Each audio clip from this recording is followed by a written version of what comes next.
Season लिए चलेंगे आपको राजधानी, जहां पर ओबीसी वर्ग से जुड़े हुए नेता मंत्रियों को आज सम्मानित किया जा रहा है। तस्वीरें आप तक पहुंचाएंगे। आपको बता दें, इस आयोजन में इस समय भारतीय जनता पार्टी के राष्ट्रीय अध्यक्ष जेपी नड्डा संबोधित कर रहे हैं। क्या कुछ कह रहे हैं, ये सुनते हैं। ट्राइबल के दृष्टि से वो नेता बन सके, उन्होंने कोई उसके लिए प्रयास नहीं किया। कोई युवा नेता बनने की कोशिश की, युवाओं का कुछ नहीं किया। और एक परिवार तो ऐसा है कि उसके परिवार में यदि युवा हो तो युवा नेतृत्व चाहिए, अगर मध्य उम्र का हो तो मध्य उम्र का चाहिए। जो परिवार में आवश्यकता हो वही नेता चाहिए, बाकी कोई चाहिए ही नहीं। लेकिन आप देखेंगे कि मोदी जी ने, लोग कहते थे किसान नेता, किसान नेता, किसान नेता। किसान के लिए अगर किसी ने काम किया तो नरेंद्र मोदी जी ने काम किया, यह हमको समझना चाहिए। और फिर मैं कह रहा हूं, कहने के लिए नहीं कह रहा हूं, कांग्रेस का झुंझुना क्या होता था? चुनाव आया, कर्जा मुक्त कर देंगे, कर्जा मुक्त कर देंगे। क्या होती थी उसके आंकड़े? 57,000 करोड़ रुपए। एक बार दिया, छुट्टी पाई, चुनाव में खत्म हो गया। आज 1,40,000 करोड़ रुपए प्रधानमंत्री किसान सम्मान निधि में प्रधानमंत्री मोदी जी ने दिया है। और अभी अभी 19,500 करोड़ रुपए, अभी अभी शायद 2 दिन पहले 9.5 करोड़ किसानों को 2-2 हजार रुपए उनके खाते में सीधा डाला है। इस बात को समझना चाहिए। सॉइल हेल्थ कार्ड कौन लेकर के आया?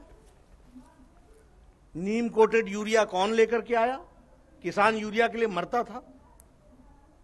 ये डीएपी के लिए ये व्यवस्था किसने की कि 2400 का बैग 1200 में आज मिल रहा है? यानी अगर आप 2400 में बैग खरीदने जाते थे तो आपको एक बैग मिलता था। आज 2400 रुपए लेकर के जाओ, 2 बैग यूरिया इसका डीएपी का खरीद करके आओ। ये परिस्थिति ला करके खड़ी। कभी किसी सोचा था कि किसान को पेंशन लगेगी? कभी सोचा था? कभी सोचा था कि गांव की जमीन पर बना हुआ मकान, उस पर कोई लोन ले सकेगा? ये स्वामित्व योजना भारत के किसानों को कितनी बड़ी ताकत मोदी जी ने दी है, इस बात को समझना चाहिए।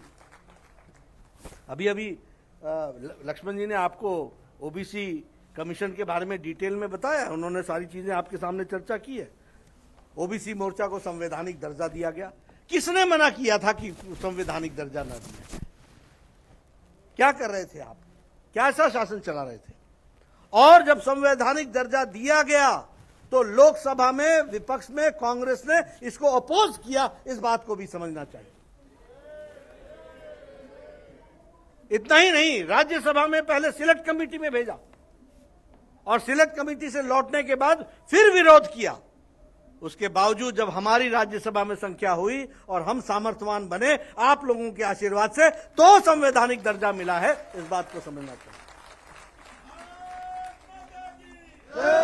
मैं मित्रों इसलिए आपसे ये चर्चा कर रहा हूं क्योंकि क्या फर्क पड़ता है किसके आने से और जाने से, इस बात को समझना चाहिए। क्यों अपोज कर रहे थे संवैधानिक दर्जा?